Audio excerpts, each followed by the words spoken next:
자, 이 백백교를 이끄는 사람은 누구였을까? 천하를 온통 하얗게 만들 수 있다 주장한 사람. 내가 신이라고 이야기하는 그 사람. 네. 자, 그 사람의 이름은 바로 이겁니다. 궁금해. 전용해. 전용해. 자, 그런데요, 백백교의 신도들은요, 전용해를 이렇게 부릅니다. 세상의 근원이 되는 큰 어른이란 뜻, 대원. 대원? 대원? 교주를 신격화시키는 것은 사이비 종교에서 일반적으로 드러나는 그런 특징이라고 볼 수 있습니다. 그래서 교주 전용회를 신격화하기 위해서 대원님이라고 했을 것 같습니다. 세상에 존재하는 수많은 종교마다 신으로 모시는 이들이 있습니다. 자, 백백교 신도들이 믿는 신은 누구다? 대원. 네, 바로 대원 전용해였던 것입니다. 전성기 때 이 전용해가 모은 백백교 신도 수 얼마쯤 될 것 같아요? 지금 한 100, 100, 200? 200이요? 놀랍게도 8만 천여 명. 8만 천명이요? 천여명이요? 8만? 1930년대 국내에 거주하고 있는 한국인 수가 약 2천만 명 정도였거든요. 그중 8만 천여 명이 백백교를 믿는다? 와, 이건 당시로서는요 정말 어마어마한 신도를 모았던 거예요. 근데 뭐 그 당시에 뭐 네트워크도 자체도 그렇게 막 많이 없고 하는데도 그 8만이 뭐였나? 진짜 많네요. 자, 그렇다면 사이비 종교 백백교의 시작은 온전히 전용해로부터 시작되었을까요? 아닙니다. 백백교의 출발이 된 종교가 하나 있었습니다. 자, 그 백백교의 출발, 어떤 종교였을까요? 이겁니다.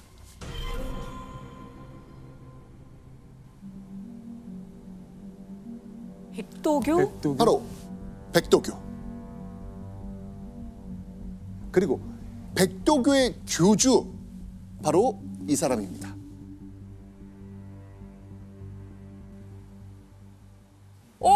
전씨다. 이거 뭐 형제나 가족이죠. 아버지나. 아버지와 아들? 맞습니다. 이 백백교의 시작은요, 전용해의 아버지로부터 비롯된 거였습니다. 즉, 아버지 전정훈의 가업을 물려받아 아들 전용해가 백백교라는 종교를 만들었던 겁니다.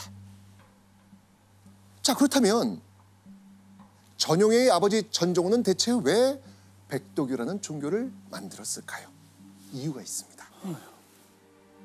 전정훈이 어떤 종교의 어마어마한 위세를 직접 목격했거든요. 여러분도 이미 알고 있는 익숙한 종교입니다. 바로 동학. 동학. 동학농민혁명의 큰 구심점이 됐던 민족 종교죠. 원래 전정훈도 동학의 신도 중 한 명이었습니다.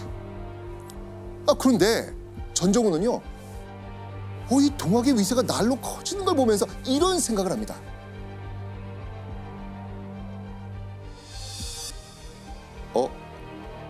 이거 돈 좀 되겠는데?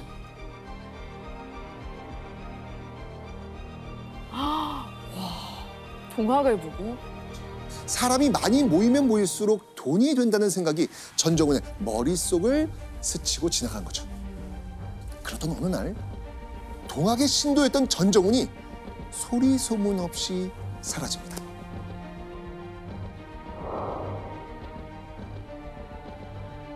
그로부터 3년의 시간이 지난 1899년경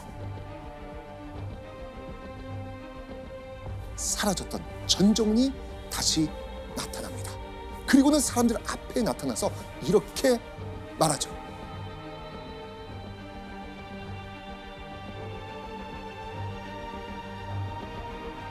내가 금강산에서 3년의 시간 동안 기도를 드리며 돌을 닦았는데 드디어 천지신령이 나에게 그 답을 주셨다. 즉, 신의 계시를 받았다는 겁니다. 자, 그렇다면 한 가지 궁금증이 생깁니다. 대체 전정훈이 말한 신의 계시는 무엇이었을까요? 전정훈은요, 사람들에게 아무도 모르는 세상의 은밀한 비밀을 자신만 알고 있다고 이야기했습니다. 그리고 아주 특별한 예언까지 남깁니다.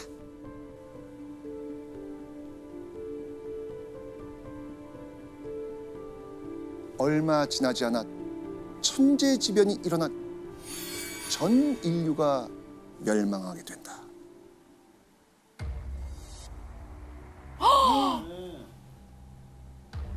전정훈이 사람들을 현혹하기 위해 종말론을 꺼내든 겁니다.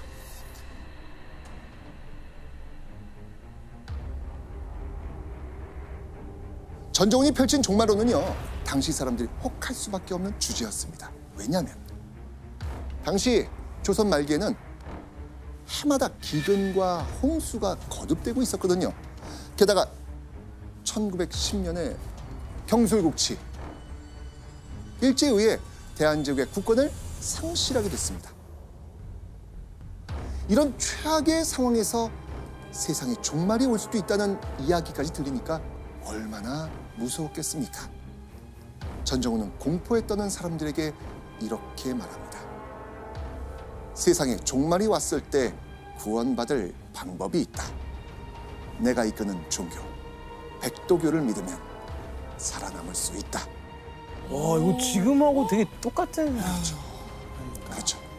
자, 그렇게 이 전정훈의 말솜씨에 빠져든 추종자들은요, 기하급수적으로 늘어갑니다.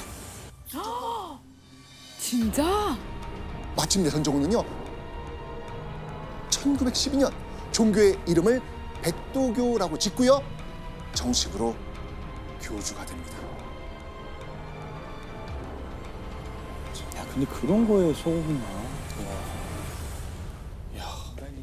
그 백도교 외에도 일제 강점기에는 총독부가 파악한 것만 하더라도 70여 개 정도의 유사 종교가 있었거든요. 워낙에 핍박받던 시대다 보니까 한 번쯤 세상이 뒤집어졌으면 하는 그런 희망 같은 건 품을 만도 하잖아요.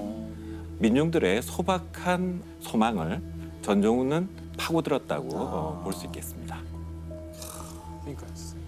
그렇게 전정훈이 정식으로 백도교의 교주가 되고 약 7년의 시간이 흐른 1919년의 어느 날, 백도교 신도들을 대혼란에 빠뜨릴 만한 일이 벌어집니다. 전정훈이 갑작스레 병으로 사망하고 만 겁니다. 에? 근데 그 신인데? 그렇죠. 백도교는 교주를 유일신, 그러니까 불로 장생하고 무병장수하는 신적인 존재라 속이고 사람들 끌어모은 거잖아요. 네.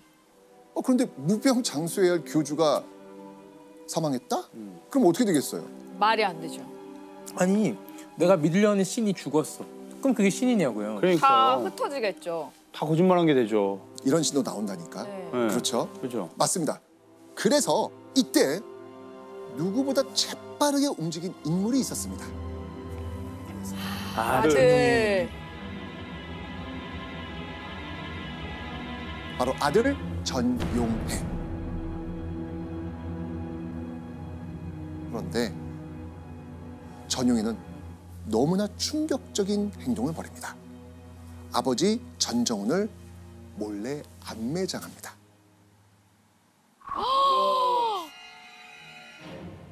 와. 자칫하면 교단 자체가 끝장날 수도 있는 중대한 문제였던 겁니다. 그래서 전용해는 아버지가 사망했다는 소식을 숨길 수밖에 없었던 겁니다. 그리고 아버지 전정훈이 사망하자 전용해의 머릿속에 이런 생각이 번뜩였습니다. 바로 대를 이어 종교를 이어나가야겠다. 것이죠. 당시 전정훈은 백도교를 이끌며 자신의 추종자들에게 큰 돈을 바치라 했거든요. 백도교의 신도들을 그대로 끌고 새로운 종교를 만든다면 어떻게 될까요? 그러면 내가- 계속 대대손손 돈을 만지면서 살 수 있는 거잖아요. 그렇죠. 맞습니다. 자, 그렇게 둘째 아들 전용회가 만든 종교 백백교가 탄생을 한 겁니다. 전용회가 종일 술을 마셔도 취하지 않아. 그 모습을 보고 전용회를 신의 아들이라고 믿었던 겁니다. 또 다른 신도는요. 백백교의 신도 중 한 명이 20일 동안 음식을 먹지 않고도 아무렇지 않은 걸 보고 백백교에 입교하기로 결심했다고 합니다. 배고파 지금 굶어 죽어야 되는 시대잖아요. 근데 아무것도 안 먹는데도 버티는 거야. 이건 기적인 거죠. 그리고 전용회는요. 신도들이 자신을 보통이 아닌 존재, 신적인 존재로 여길 수 있도록 또 하나의 특별한 방법을 사용했습니다.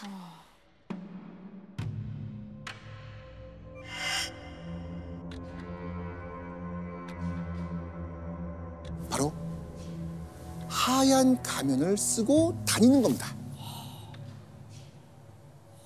지금으로 치면 얼굴 없는 연예인. 그러니까 신비주의로. 그렇죠. 신비주의 전략을 썼던 겁니다. 자, 그래서 대원님 전용회의 얼굴을 아는 사람도 거의 없었습니다. 그렇게 교세를 확장하던 이 백백교, 아주 으슥한 백백교의 교당에서는요, 백백교 신도들의 이런 목소리가 울려 퍼집니다. 오늘 안 탄댔잖아요.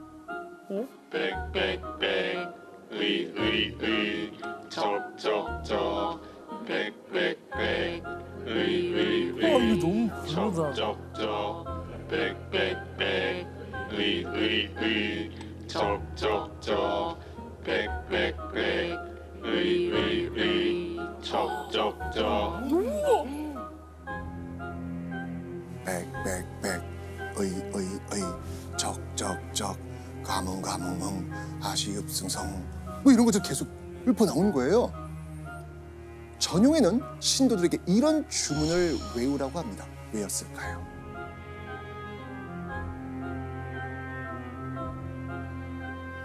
내가 득도하여 지은 몇 가지 주문만 외우면 무병장수를 누리고 신선이 될 수 있다. 즉 무병장수하고 부귀영화를 누리려면 이 주문을 외워야 한다는 겁니다. 그 당시 사람들이 오랫동안 그 지배계층의 억압을 받다가 이제는 일본의 지배까지 받게 되는 그런 상황이잖아요. 혼란했던 시대에 간단한 주문만 외면 복을 받는다니 마다할 이유가 없었던 거죠. 적적적 빽빽빽 적적적 그만하세요. 놀린 거 아니에요, 이 사람? 빽빽 아니 하지 마세요. 적적적 주머니 이거 다 빼줘. 아, 돈 주는 거예요? 돈다. 적적적 자, 그렇다면 만약 전용회의 말을 믿지 않거나 의심하는 신도들은 어떻게 됐을까요? 전용회는 신도들 앞에서 이렇게 말합니다. 나를 믿지 않는 자는 이 자리에서 목숨을 잃을 것이다.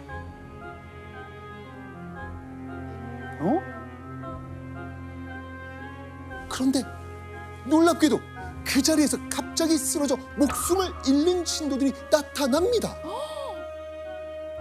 어떻게 그러죠? 전용의 말이 현실이 된 겁니다. 이 모습까지 본 신도들, 세상을 구원할 신 대원님 전용의 능력을 더욱더 믿을 수밖에 없었을 것입니다. 그런데요, 사실 이 모든 건 전용의 속임수였습니다. 전용회는요, 어두운 곳에서 주문을 외우게 하고는요, 자신의 신복을 이용해 몰래 뒤에서 끈으로 목을 졸라 죽이는 겁니다. 진짜 죽였어요? 그냥 사람을? 하지만 이 사실을 알 리 없는 신도들은 역시 우리의 대우님을 믿어야 해 라고 하면서 그를 추종했겠죠. 그렇게 교세를 확장하며 자신이 진짜 신이 된 것 마냥 갖은 횡포를 부리던 전용해. 그러던 어느 날 전용해를 극도로 분노케 하는 일이 벌어집니다. 한 신도의 행동이 너무나도 수상한 거예요. 무언가를 숨기는 듯 자꾸 주변 신도들의 눈치를 살핍니다. 그런데 전용해의 눈에 그 모습이 딱 걸린 겁니다. 전용해 그 신도를 잡아서요 머리부터 발끝까지 샅샅이 수색하라고 합니다. 오, 뭐가 나왔을까요? 카메라? 아 그때 없었겠죠. 기자였을 것 같아요. 품 안에서 엄청난 문서가 발견됐거든요. 문서? 신도의 품 안에서 발견한 문서는 바로 백백교 고발장. 백백교의 실체를 몰래 경찰에 고발하려다가 딱 걸린 겁니다. 어떡해요? 아유 어떻게 그랬대? 자, 이 사실을 알게 된 전용해. 고발장을 쓴 그 사람의 12촌까지 다 죽여버립니다. 우와. 씨 미촌? 네. 이거 며칠 후 백백교는 조선인이라면 누구나 아는 종교가 돼버렸습니다. 바로 이것 때문입니다. 백백교의 죄상, 흉포의 극. 살인귀 전용해, 백백교의 정체, 전부 백백교와 전용해의 기사로 도배가 된 겁니다. 그 당시는 매체가 신문밖에 없잖아요. 그렇죠. 전 국민이 다 봤다고 봐야죠. 맞습니다. 이건 어마어마한 기사인 네, 거예요, 네. 지금요. 종교라는 탈을 쓰고 있지만 사기, 부녀자 능욕, 강도, 살인 등 정말 거침없이 범죄를 저지르던 백백교의 민낯이 비로소 세상에 드러나게 됩니다. 그런데 수사 결과 일제 경찰을 가장 놀라게 한 건 살해당한 백백교 신도들의 수였습니다.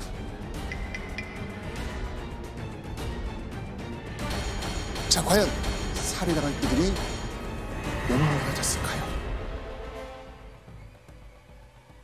천진난만한 어린이 77명, 아, 소년, 소녀 32명, 50살이 넘은 노인 60명, 유약한 부녀 85명 등이 오. 포함되어 있다는 겁니다. 그러니까 최소 300명 이상이라는 겁니다. 와 너무 죽였다. 300명? 살인 집단이잖아요. 그렇죠. 그렇네. 자, 그리고요. 조사가 한창이던 당시 기사에서는요. 백백교 사건을 이렇게 표현하고 있습니다. 이건 예원 씨가 한번 읽어주시죠. 세계 범죄 사상 전무후무한 범죄 기록이 될 것이다. 백백교 사건은요. 우리나라에서 종교 집단이 벌인 최초의 연쇄 살인이었습니다.